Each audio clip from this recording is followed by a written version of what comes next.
Well, for me, the biggest opportunities, if you're an investor and if you're looking at things like hospitality, food, tourism, in fact, almost anything in that sort of consumer and consumption spend space, is following this growth of the middle class story, which I'm a huge believer in. I'm not a hospitality guy by training. I'm not a hotelier. I came out of banking and finance as a consultant for many years, and I'm an economist. So I look at the growth of middle class, and I strongly believe that the next 15 years will belong to the South Asia region, in particular in Asia Pacific.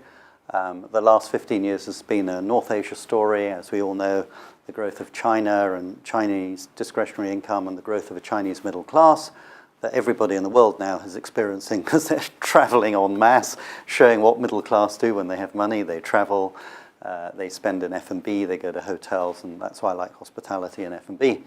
That has already peaked. So don't forget that China now is demographically into sort of declining population. The big growth now, I think, is going to be from North Asia to South Asia. That's India, that's Bangladesh, that's Pakistan, that's Nepal, that's Sri Lanka.